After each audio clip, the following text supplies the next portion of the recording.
Hablar sobre el dinero es uno de los temas más sensibles, ya que la mayoría de los seres humanos dedica entre 14 a 18 horas entre buscar o pensar en dinero.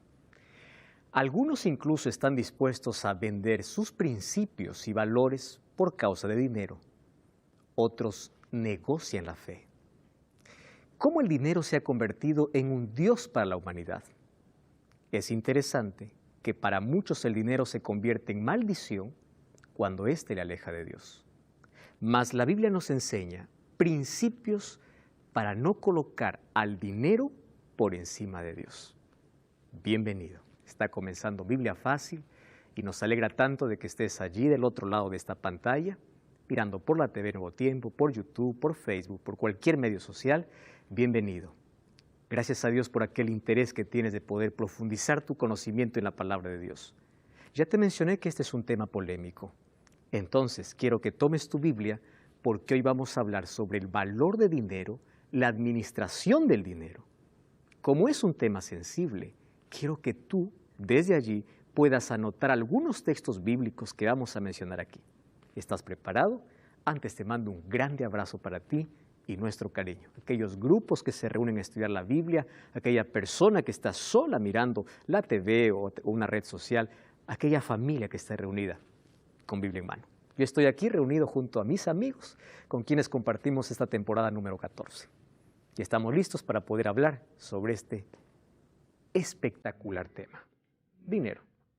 ¿Preparados? Vamos a orar entonces. Querido Dios, queremos colocar una vez más nuestra vida en tus manos. Pedimos que tu Santo Espíritu pueda iluminar nuestra mente. Queremos comprender este tema, que pueda quedar tan claro cuál es el valor que hoy tiene el dinero, pero que no puede jamás estar por encima de Dios. Nunca permitas que en nuestro corazón el dinero sea nuestro mayor Dios. Queremos que tú seas el primero, el último y lo mejor que tengamos en la vida. Abre nuestros ojos para comprender esta verdad, en el nombre de Jesús. Amén. Oh, queridos, dinero. Un billete representa sacrificio, representa dolor, representa trabajo. Mas también hay otros que pueden ganar este billete de forma ilícita. La riqueza no es sinónimo de bendición espiritual. Hay algunos que confunden, incluso entre los judíos se pensaba que quien más rico era porque tenía mayor respaldo de Dios. No siempre es así. Dios a quien quiere da riqueza. Más también, Satanás ha conseguido entretener a la mayoría de los seres humanos y ha colocado esto como una trampa para alejarnos de Dios. Mientras que en las manos de algunos el dinero es bendición, en las manos de otros el dinero es una maldición. ¿Por qué? Hoy vamos a hablar acerca de lo que Jesús enseñó sobre el dinero. ¿Qué serías capaz de hacer por un billete?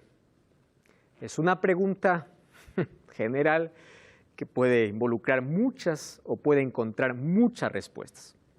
Ya dijimos que hay personas que negocian valores, principios, todo negocian. Si se trata de dinero, entonces, bienvenido sea. Y es más, todos los seres humanos tenemos una inclinación hacia el dinero.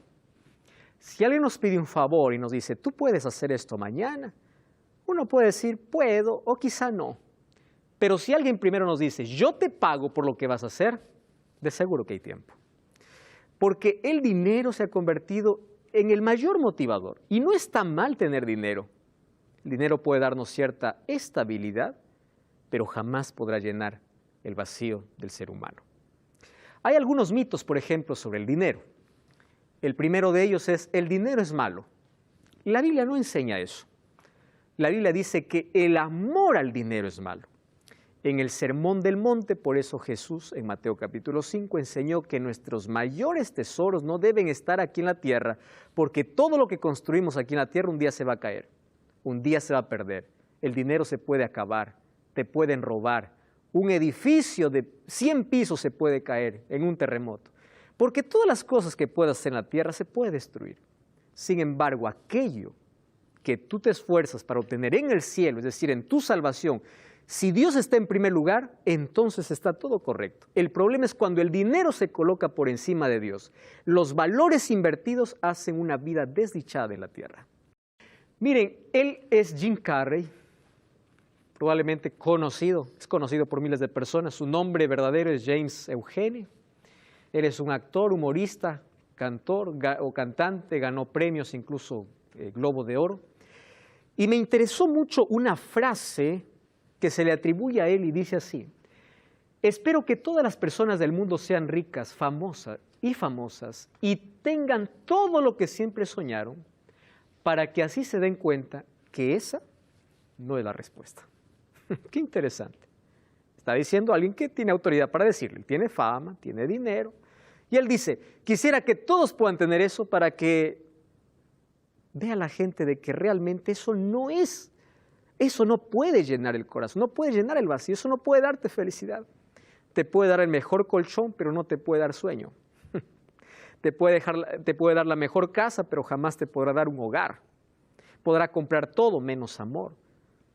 Entonces, el dinero no puede comprar todo, no puede tampoco darnos todo. Ahora, en la vida pasamos o enriqueciéndonos o enriqueciendo a otros. Es así, ¿verdad? O acumulando para ti o trabajando para que otro acumule. Por eso se ha convertido en el mayor Dios que la humanidad tiene. El mayor Dios se llama dinero. Se dice que entre 14 a 18 horas se busca el dinero. Ahora es interesante. Cuando nosotros decimos el dinero no es mi Dios, tenemos que hacernos una pregunta. ¿Cuánto estás dispuesto a dar? Probablemente sea el mayor termómetro para ver cuánto apego tenemos al dinero.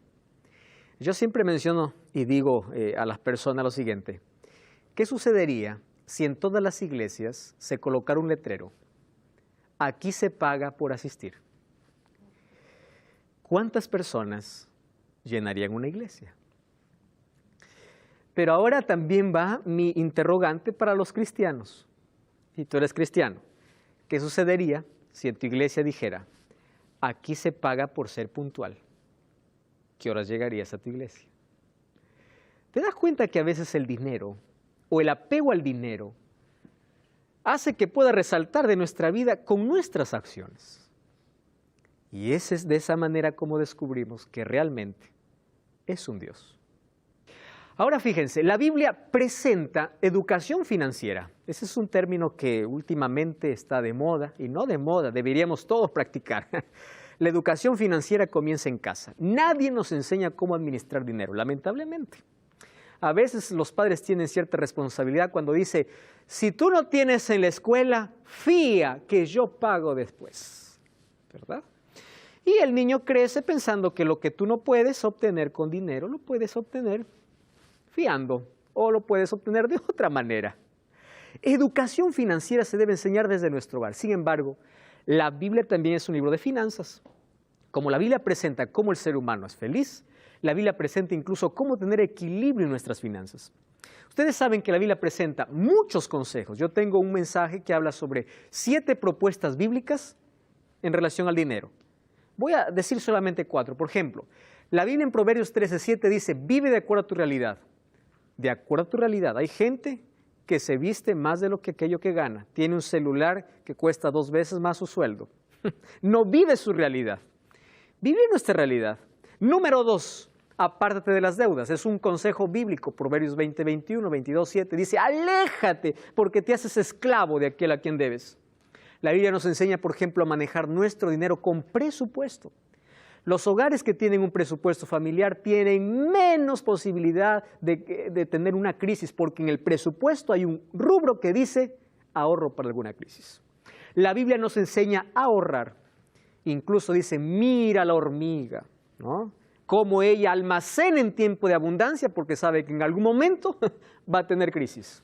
La Biblia nos enseña, por ejemplo, a través de la experiencia de José, que en los 7 años de abundancia no se despilfarra el dinero. Si estás pasando por un momento muy bueno financiero, no acabes tu dinero. No seas un consumista que empieza a adquirir todo lo que tiene o lo que quiere porque tiene dinero. Espera, empieza a usar el dinero de una manera de una manera sabia. Empieza a ahorrar para una emergencia, para alguna crisis que puede venir de manera inesperada. José me enseña en el libro de Génesis que los 7 años de abundancia son necesarios para ahorrar para los 7 años de escasez. Esto no tiene nada que ver con desconfianza en Dios. Esto tiene que ver incluso con confianza en Dios. ¿Por qué razón? Porque es Dios quien da sabiduría para saber administrar. Y nosotros sabemos que vivimos en tiempos donde no hay estabilidad. Hoy puedes tener algo y mañana puedes tener nada. Hoy puedes tener mejor trabajo, mañana puedes ser despedido. Tenemos que hacer uso sabio. Y esto es educación financiera. Alguien resumió el dinero en 3 palabras. El dinero es para gastar, para ahorrar y para dar. Cuando existen esas 3 cosas, yo creo que hay un equilibrio. Cuando hablo de gasto, estoy hablando de las necesidades básicas. Lo segundo es el ahorro. Y lo tercero es cuánto estamos dispuestos a dar. Muy bien.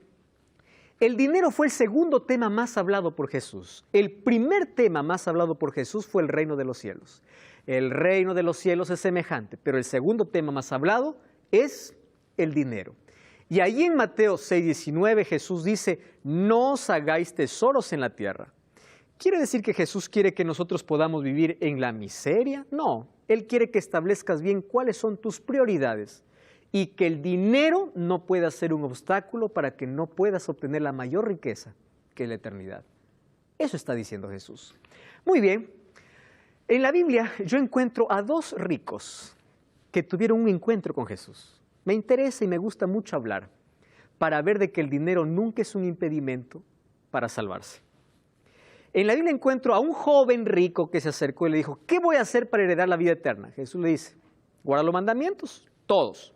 Una cosa te falta, vende todo lo que tienes. Jesús no le está diciendo, sé pobre para seguirme. Jesús le está diciendo, coloca el dinero en su lugar donde debe estar. Porque Jesús le estaba invitando a seguirle, porque dice, sígueme. Pero ¿por qué no le siguió? Por sus riquezas. ¿Correcto? Ahí está el problema del joven rico. Ahora fíjense, este joven rico colocó la riqueza por encima de Dios. Representa a un grupo de personas. Pero la Biblia me presenta de otro rico, llamado Zaqueo. Este era un rico. Un día se encontró con Jesús, Jesús fue a su casa. Y sin que Jesús le diga nada, era tanto la emoción que vio que Jesús era su mayor tesoro. Antes de su encuentro con Jesús, su mayor tesoro era el dinero. Cuando se encontró con Jesús, Jesús estaba por encima del dinero. Él se levantó y dijo, bueno, señores, yo reconozco que he estafado. A todos los que estafé le voy a dar 4 veces más. Y es más, voy a dar a todos. Interesante. ¿Por qué? Antes de Jesús, ¿cuál era su mayor tesoro? El dinero. Después de ese encuentro con Jesús, ¿cuál era su mayor tesoro? Cristo. El problema no está en el dinero, sino en qué lugar tú lo colocas. ¿Correcto? No es malo tener dinero. El problema está en qué lugar está. Jesús, o la palabra de Dios, nos enseña entonces cómo nosotros no podemos hacer del dinero nuestro Dios. Y para ello, Él estableció un sistema. Ojo, un sistema de reconocimiento que tiene que ver con el dador de todo y con el dueño de todo. Coloqué en la imagen aquí 2 niños. Los niños, cuando tienen algún juguete, creen que es de ellos y solamente de ellos. Y nosotros estamos acostumbrados a crecer con ese pensamiento. Yo lo obtuve, lo logré porque yo me esforcé, yo sudé, etc. Y esto es mío. Está bien de que todos los logros en la vida cuestan esfuerzo. Tener una carrera profesional, un título, es esfuerzo. Comprar una tierra es esfuerzo. Tener una casa es esfuerzo. Eso es verdad. Sin embargo, nada de lo que puedas obtener realmente es tuyo. Porque si vamos al libro de Salmos 24:1, miren lo que dice. De Jehová es la tierra y su plenitud. Salmos capítulo 24, versículo 1. De Jehová es la tierra y su plenitud, el mundo y los que en él habitan. La tierra donde estamos no es nuestra. Cuando vamos a Ageo capítulo 2, versículo 8, el profeta Ageo dice así, mía es la plata, mío es el oro. Dice Jehová de los ejércitos, Él es el dueño de todo. Cuando vamos a Colosenses, Colosenses, el Nuevo Testamento, capítulo 1, versículo 16, es interesante este texto. Colosenses 1:16 dice, por Él fueron creadas todas las cosas, las que están en los cielos, las que están en la tierra, visibles e invisibles, tronos, dominios, principados, potestades. Fue creado por medio de Él y para Él. En otras palabras, ¿qué es nuestro? Absolutamente nada.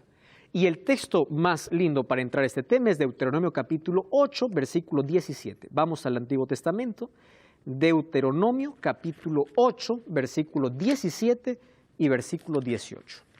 Es el quinto libro que escribió Moisés, Deuteronomio capítulo 8, versículo 17. Muy bien, dice así el versículo 17 y 18. No digas en tu corazón mi poder y la fuerza de mi mano me ha traído esta riqueza. Acuérdate que Jehová tu Dios es quien te da poder para adquirir las riquezas. ¿Correcto? Está claro aquí el asunto. Dios es el dueño y el esfuerzo que pongas a algo que es muy valorable también es de Dios. Te da la salud, Él te da la fuerza, Él te da la inteligencia, Él te da todo. En otras palabras, nada es nuestro. ¿Estamos de acuerdo hasta allí? Nada. Finalmente, todo lo que necesitamos en la vida, leí alguna vez un texto que decía, son solo 2 metros de tierra. Eso es todo lo que necesitamos, 2 metros cuadrados, porque nada de lo que podamos tener en la vida llevamos y nada de lo que podamos hoy tener realmente es nuestro. Si no es nuestro, quiere decir que, uno, el dueño es Dios y las cosas que nosotros tenemos son ajenas. ¿Cómo se llama aquel que tiene las cosas del dueño? Se llama administrador. ¿Correcto? Administrador. El administrador confía sus bienes en algunas personas. ¿Es así o no? Pero el que administra no es el dueño es otro. El administrador, por ser administrador, siempre tiene que rendir cuentas ¿a quién? Al dueño. Entonces, la Biblia no nos pide una rendición de cuentas, porque todo es de Dios.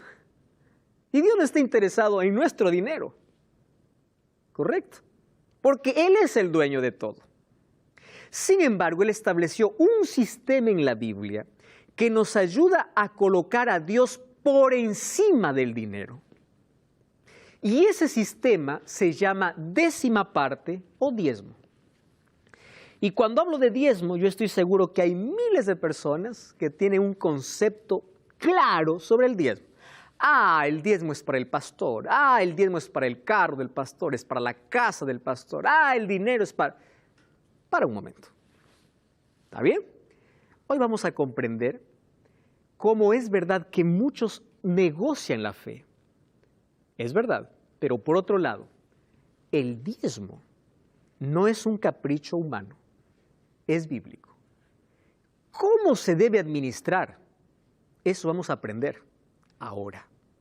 Entonces, dejemos que la Biblia nos pueda mostrar el concepto claro y después tú puedes sacar tus propias conclusiones. ¿Estamos de acuerdo? Entonces acompáñame. El sistema del diezmo significa décima parte del 100. Por eso se llama diezmo. Recuerden que el diezmo es establecido como una parte, es establecido bíblicamente, como una parte para todos igual. Para aquel que tiene más y menos, más o menos es 10. No es que aquel que tiene menos es 5, no, es 10. ¿Por qué 10? De ahí viene la palabra diezmo. Hoy vamos a encontrar algo interesante.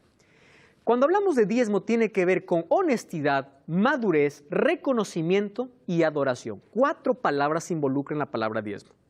Primero, honestidad, madurez, reconocimiento y adoración. Y ahí viene la pregunta, ¿el diezmo es un invento humano o es bíblico? Y vamos a la Biblia, que la Biblia pueda responder. La primera respuesta lo da Jesús. Algunos dicen que el diezmo solamente se encuentra en el Antiguo Testamento. Sin embargo, Jesús habló sobre el diezmo en el Nuevo Testamento. ¿Correcto? Vamos a Mateo capítulo 23, versículo 23. Mateo 23, 23. ¿Correcto? Wilfrido, ¿puedes leer, por favor? Ay de vosotros, escribas y fariseos, hipócritas, ¿por qué diezmáis la menta y el eneldo y el comino, y dejáis lo más importante de la ley, la justicia, la misericordia y la fe. Esto era necesario hacer sin dejar de hacer aquello. Gracias, Wilfrido. Miren lo que dice, ay de vosotros escribas y fariseos hipócritas. ¿Qué cosas hacían ellos? Diezmaban de lo mínimo, de la menta. Conocen la menta, ¿verdad? La plantita. Sirve incluso para tomar allí algún tipo de mate de menta. Ahora fíjense aquí. Ustedes se preocupan en eso, pero se olvidaron, dice, de la ley. ¿Y qué cosa era lo más importante de la ley? La justicia y la misericordia. ¡Wow! ¡Qué interesante! Dios quiere equilibrio. ¿Qué es equilibrio? Cuando tú puedas estar bien en todos los aspectos. Si tú eres un buen diezmador, pero eres un manipulador y maltratador, estás mal. ¿Correcto? Y Jesús aquí dice, esto era necesario hacer sin dejar de hacer aquello. Jesús está aprobando la devolución entonces, por supuesto. Pero ¿qué cosa está condenando? Que ellos eran extremistas en un punto y en otro no. Es como aquellos que son vegetarianos y condenan al que no lo es. Extremistas solamente en la carne, pero toman gaseosa, no hacen ejercicio, comen queques, no toman agua. No, el asunto es un equilibrio completo, porque salud no es un aspecto. También esto no tiene que ver con un aspecto, tiene que ver con el todo de la persona.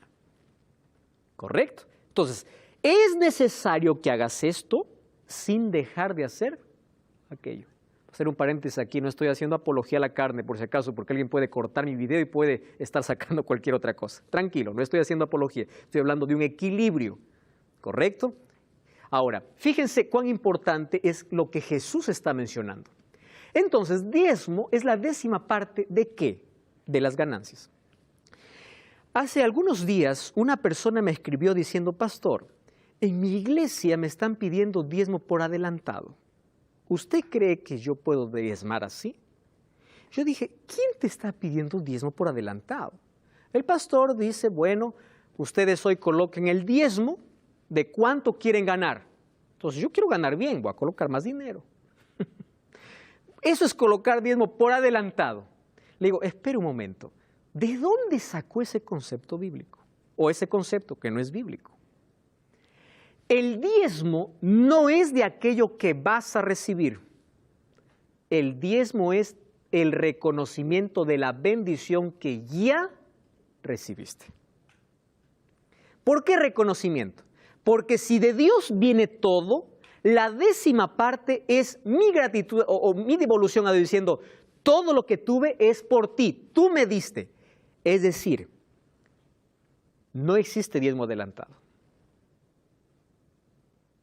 El diezmo es una expresión de fe, de madurez, y es una devolución a Dios. Tampoco es una donación.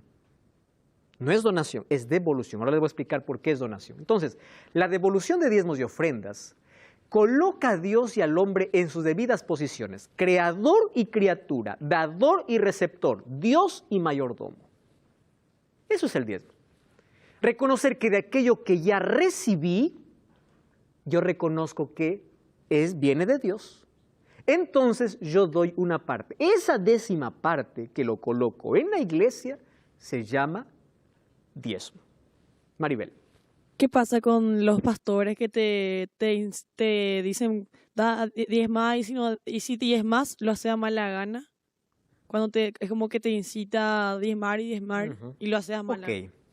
El diezmo debe ser no un acto obligatorio, porque aquello que se da sin amor no sirve. El diezmo debe ser una actitud de reconocimiento, pero no porque alguien me insiste en que yo le dé, sino porque yo reconozco que esa bendición viene de Dios y yo estoy dispuesto a devolver. ¿Correcto? Wilfrido. Sí, algo que quería preguntar hace rato. En Malaquías suele decir, probadme en esto, trae el diezmo. Bueno, ¿se le puede probar a Dios? Se puede. porque Él mismo está autorizando. Y Él dice, prueba, pero mira, es una prueba de fidelidad. ¿Sabes para quién está dirigido? Ese texto está dirigido para todos. Pero en primera instancia es para aquel que dice, no me alcanza. De lo poco que tengo, ¿cómo voy a dar la 10ª parte? Entonces dice, pon a prueba. Prueba y ve. Porque si yo soy el dueño de todo, yo sustento todo. Ahora fíjense, entonces, la devolución de diezmos y ofrendas coloca al hombre y a Dios en sus debidas posiciones. Muy bien. Y allí viene una de las interrogantes más interesantes. ¿Cuál es? Algunos dicen, el diezmo fue solamente para el pueblo judío, porque los levitas no tenían posición y ellos vivían del diezmo. Quiere decir que es que desde que desaparecieron los levitas ya no necesitamos diezmo. La pregunta es entonces, ¿el diezmo solamente fue para los judíos? ¿Solamente fue una orden para el pueblo de Israel y solo para los levitas? Esa pregunta responderemos después de esta breve pausa. Ya regresamos. Este es Biblia Fácil.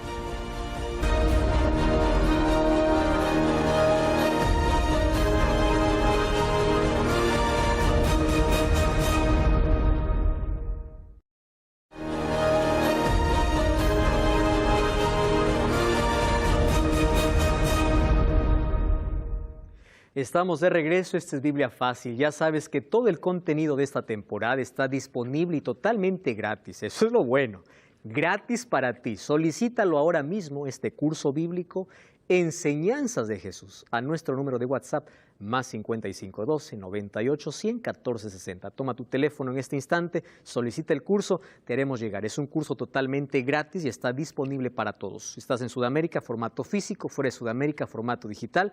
Es un curso a todo color que te hará comprender a profundidad los temas que estamos desarrollando en esta temporada. Enseñanzas de Jesús, disponible para ti. Muy bien, estamos hablando sobre el diezmo entonces. Ya dijimos, o nos quedamos con una pregunta. ¿El diezmo solamente fueron para los judíos o para los levitas? Vamos a la historia, ¿les parece? El primer registro de una persona que diezma fue antes de la existencia de los judíos, con el padre de la fe llamado Abraham.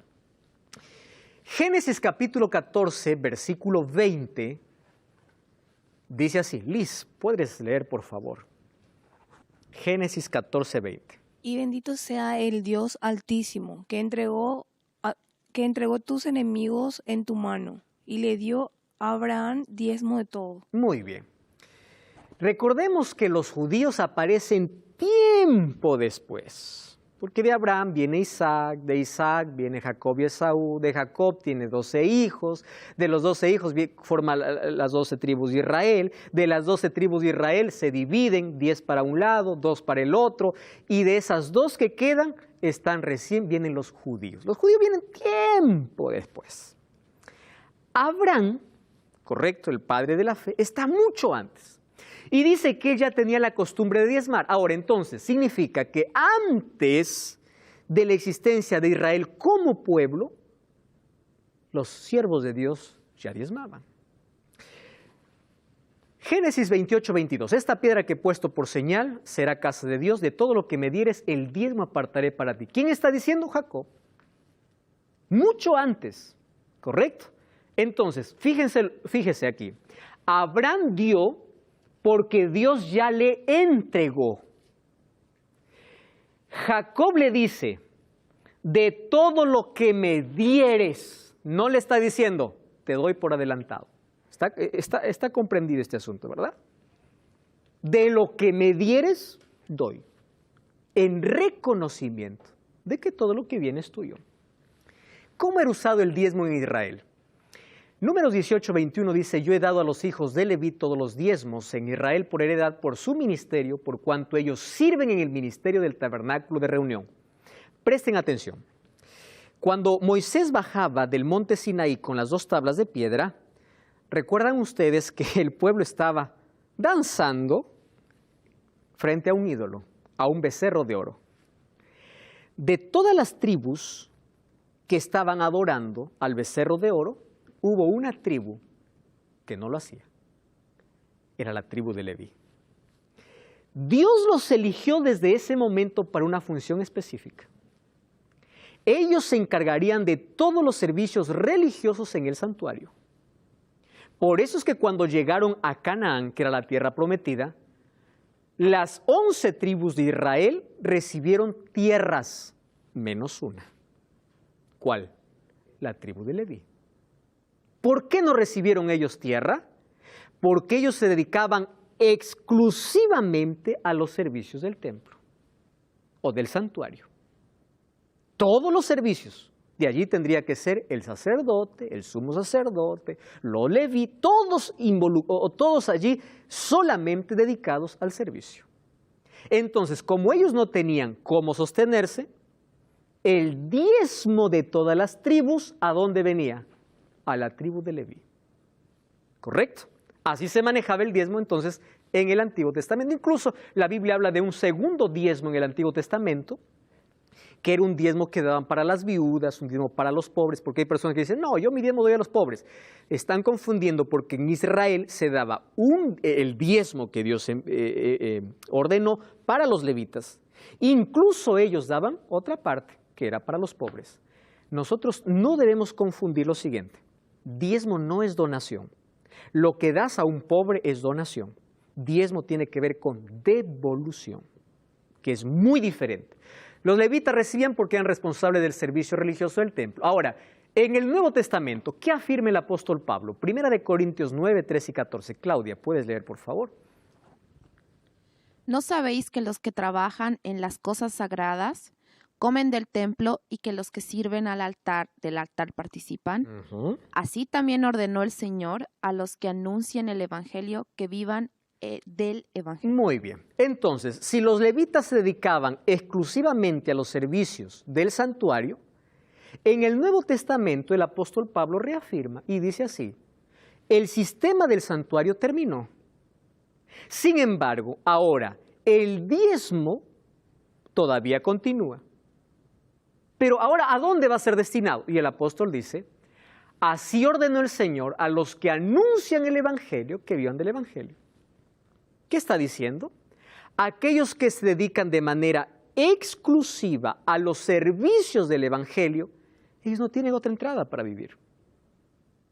¿Correcto? Entonces van a vivir de manera honesta porque están dedicados solamente para eso por medio del diezmo. Ahora, entonces, ¿por qué hay algunos que se enriquecen, tienen mansiones, tienen tantas cosas? Espera un momento. Aquí vamos a hablar sobre cómo cada iglesia administra de manera diferente. Probablemente tú tengas una mala experiencia porque tú viste que un pastor tiene el diezmo y se enriquece y todo. Espera un momento allí. Hoy vamos a hablar de la administración de ese diezmo. Pero el diezmo tiene que ver con tu fidelidad y reconocimiento a Dios. Wilfrido. Sí. ¿Dónde diezmar?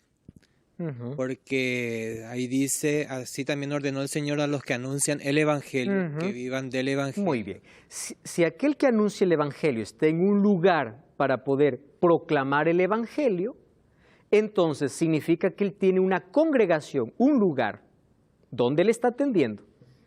Entonces, en ese lugar tiene que entrar el diezmo. Pero, por decirte así, ¿verdad? Conozco varias denominaciones, ¿okay? No solamente se autodenominan cristianas también, pero anuncian el evangelio, pero de una manera distinta. Ahí también se pueden diezmar.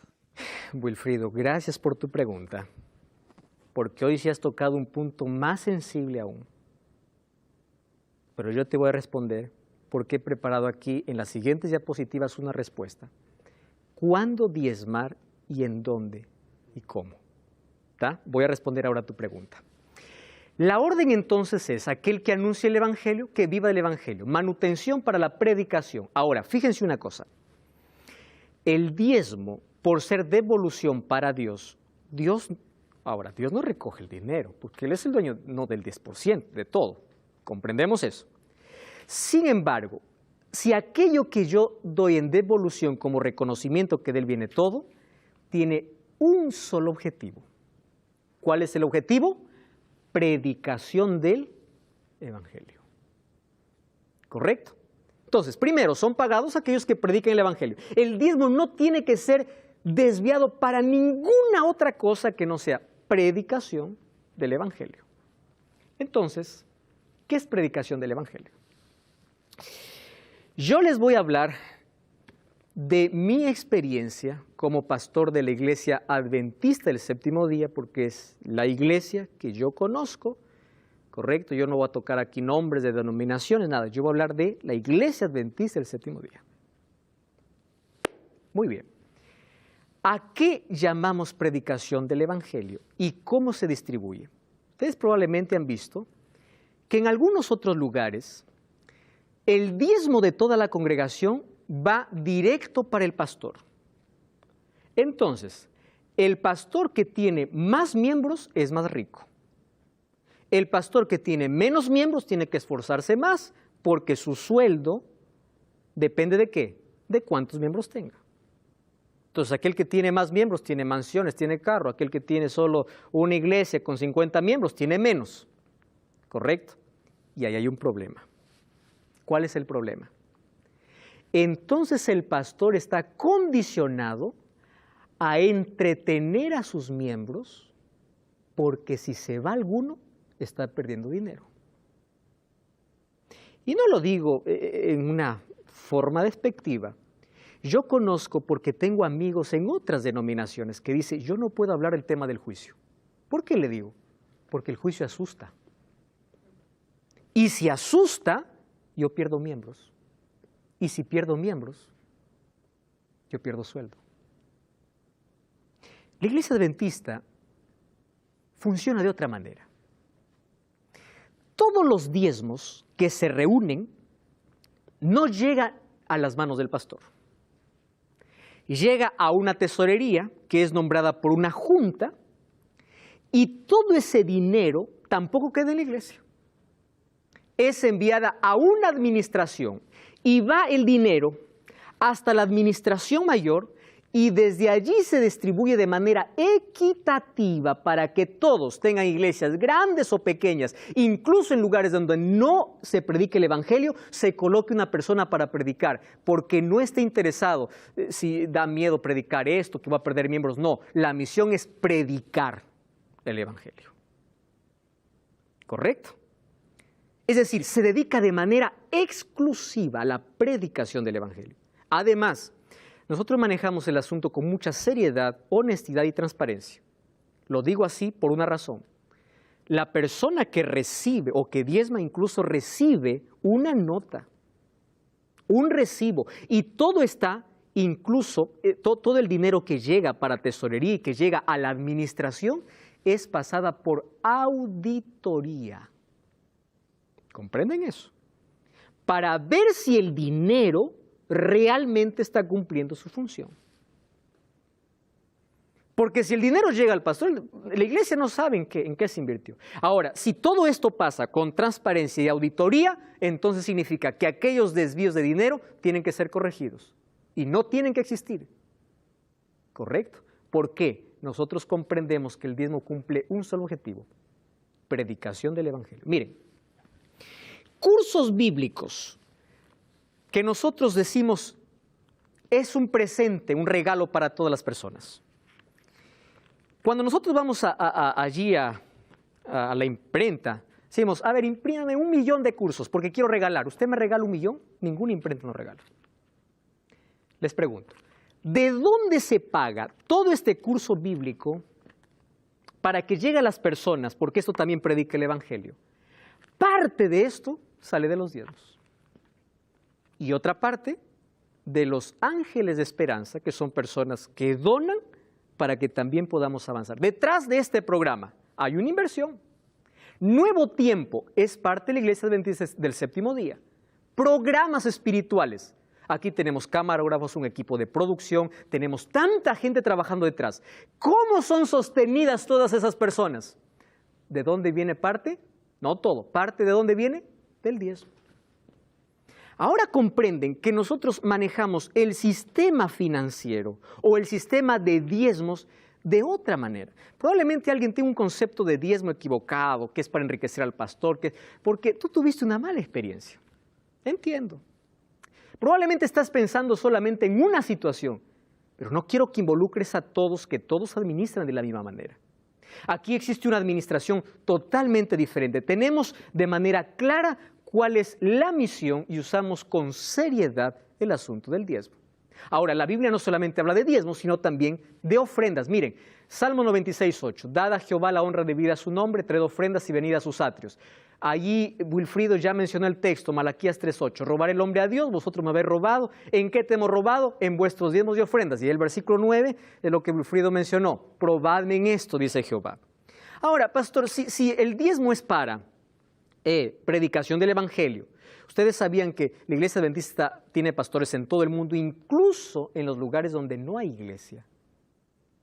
¿Cómo se sostienen esos obreros? Por alguien que diezmó aquí, está ayudando a predicar el evangelio donde todavía no es predicado. Porque allí está un misionero con el Espíritu Santo intentando colocar el evangelio. Es de manera diferente cómo se administra. Ahora, ¿las ofrendas para qué son? Para los gastos locales de la iglesia. Parte de ellas son para pagar gastos de luz, seguridad, etcétera, proyectos de iglesia. Y otra parte de las ofrendas es enviada para proyectos específicos. Hacer nuevas escuelas, hacer nuevos hospitales, hacer nuevos colegios, nuevas universidades. ¿Para qué? También de esa manera se predica el evangelio. Entonces, ahí está el uso de diezmos y de las ofrendas. Muy bien. Si el diezmo expresa nuestra devolución, las ofrendas expresan nuestra gratitud a Dios. Con el diezmo solamente tú dices, Señor, tú eres el dueño. La ofrenda es por eso que no tiene un porcentaje. Es de acuerdo a tu corazón. Por eso allí dice, encontramos en Lucas 21 incluso que una viuda dice que dio todo lo que ella tenía, ¿verdad? Pero eso lo dio como una expresión de gratitud. Amigos, y cuando yo hablo acerca de una expresión de gratitud a Dios, ahora voy a responder tu pregunta, Wilfrido, porque no olvidé tu pregunta. Hoy hay muchos pastores y muchas iglesias que se abren solo para negociar la fe. Y un asunto que es sagrado, como el diezmo y las ofrendas, es desvirtuado. E incluso muchos toman la Biblia y toman un texto fuera de su contexto para que no solamente pida diezmos y ofrendas, sino pida, aparte de eso, dinero. ¿Para qué? Con una palabra, ¿quieres ser próspero? Da más. Eso se llama el evangelio de la prosperidad. Y antes de hablar del evangelio de la prosperidad, miren el principio colocado en 2 Corintios 9:7. Cada uno dé como propuso en su corazón, no con tristeza ni por necesidad, porque Dios ama al dador alegre. ¿Qué cosa estoy diciendo? Aquel que va a entregar algo a Dios, que no sea por interés, porque Dios no es un banco. Sea una expresión de gratitud. Y ahí está la diferencia de aquel que da por amor y por gratitud y de aquel que da por interés porque quiere duplicar sus finanzas. ¿Eso cómo se llama? Teología de la prosperidad. Ellos piensan que prosperidad financiera tiene que ver mucho con lo que Dios tiene que dar, incluso con la salvación. La motivación para colocar dinero en la iglesia, entonces, no es devolver, ni es tampoco dar como gratitud. La intención al dar dinero, ¿qué cosa es? Quiero recibir más. Esa es la predicación que hoy está llevando a miles a una falsa ilusión y una falsa esperanza. ¿De dónde nació esto? Les voy a contar un poquito la historia. Hay un personaje que se llama Oral Roberts. 1918-2009, que falleció. Él es conocido como el padre del evangelio de la prosperidad.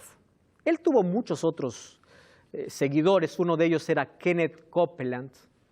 Por ejemplo, Kenneth Copeland, que era un seguidor de él, tomó Mateo 19:29 cuando Jesús le dice a Pedro, ustedes recibirán 100 veces más. Copeland o Kenneth decía así, ¿cuánto quieres tener? 1000, entonces tienes que dar más. y él decía lo siguiente, o mejor, la esposa de Kenneth decía, Mateo 19 es el mejor negocio para nosotros. Ojo cómo le expresó la esposa. ¿En qué consiste el evangelio de la prosperidad? En que tú, mientras más dinero des, significa que más vas a recibir de Dios. Entonces, ellos tienen un concepto, Necesitas dos cosas, fe y dinero para materializar tu fe. Ojo, dinero para donar y fe para recibir. Da más dinero. Si quieres recibir más, tienes que tener fe. Y si no recibes, entonces, ¿por qué no tienes fe? Yo conté la vez pasada una historia de un pastor que una hermana se le acercó y le dijo, pastor, mire, ore por favor, tengo una causa perdida, allí alguien me debe un dinero y no me quiere pagar. Después de una semana vino contento, dice, gracias por sus oraciones, pastor, me lograron pagar todo lo que me debía. El pastor dijo, sí, yo sé, Dios me reveló que todo lo que te pagaron tú tienes que darme. Si tú quieres tener 3 veces más de lo que has recibido, colócalo aquí. Y la otra, pensando que eso era verdad, colocó todo su dinero. Le dijo, en 30 días vas a tener 30 veces más. A los 30 días la pobre no tenía nada.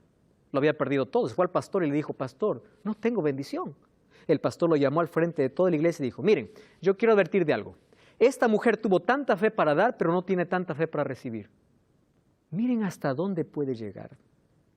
Llegar incluso a crear culpa en la persona. Yo no recibo, Dios no me bendice porque no tengo fe. ¿De dónde sacaron que el plan de Dios es enriquecernos aquí, cuando la mayor riqueza que Dios nos da es la eternidad? A muchos Dios no nos va a dar mucho, porque sabe que si no nos da mucho, el dinero nos va a separar de Él. A veces es mejor incluso vivir con equilibrio, con fe. La mayor riqueza es tener esperanza, es tener fe. No estoy diciendo que está mal tener dinero, pero ¿saben cuánta tristeza me da? ¿Cómo que hay personas que entran en el ciclo de ambición y de culpa? Hay iglesias llenas que solamente van por prosperidad financiera, no porque quieren un encuentro con Dios. Y tienen culpa porque no reciben, porque piensan que no tienen fe. La Biblia se ha convertido como una ducha de dinero. Se comercializa el evangelio. Me da tristeza ver allí pastores sentados en un canal de televisión diciendo, te vendo una oración, te vendo un aceite bendecido, te vendo la bendición. Pastor, si tú me estás escuchando por casualidad, deja eso, por favor. Tú sabes que estás vendiendo una falsa ilusión. Tú no puedes vender una bendición porque la bendición de Dios viene de gracia. Tú no puedes vender una oración. Abandona eso. Sé sustentado por aquello que Dios colocó para tu ministerio. No negocies la fe. Y si tú estás alimentando eso, abandona también eso, porque tu intención al dar dinero no es recibir más, es agradecer a Dios. El diezmo y la ofrenda es establecida por Dios, pero si alguien te dijo que tú mientras más des, más vas a recibir, porque Dios es una especie de banco que va a duplicar y triplicar y te va a dar 1000 veces más, si tú pones 100 te va a dar 10,000. Querido, la mayor riqueza que Dios prometió en su palabra no es material, es espiritual, es la eternidad. Y hay muchas iglesias llenas que tienen el corazón vacío. Por esta razón, 1 Timoteo 6, 7 al 10 dice, nada hemos traído a este mundo, nada podremos sacar. Así que teniendo sustento y abrigo, estemos contentos. Porque los que quieren enriquecerse, dice, caen en tentación y lazo, y muchas codicias necias y dañosas, que hunden a los hombres en destrucción y perdición, porque raíz de todos los males es el amor al dinero, el cual codiciando algunos se extraviaron de la fe, porque muchos más van a una iglesia a buscar dinero que a buscar al Señor. Y es allí, querido Wilfredo, respondiendo a tu pregunta, cuando tú eres consciente de que alguien está usando el dinero de una manera equivocada cuando debe ser para la predicación del Evangelio, es mejor dejar de dar en ese lugar para dar en lugar correcto donde crees que se va a usar de manera correcta. Ahora yo quiero hacer una invitación muy especial. La Biblia habla de fidelidad, es verdad. Sé fiel a Dios en lo poco y Él te pondrá en lo mucho. Él te sostendrá, Él te proveerá en todas tus necesidades. Pero que tu mayor ambición no sea duplicar tu riqueza, no porque la riqueza sea mala.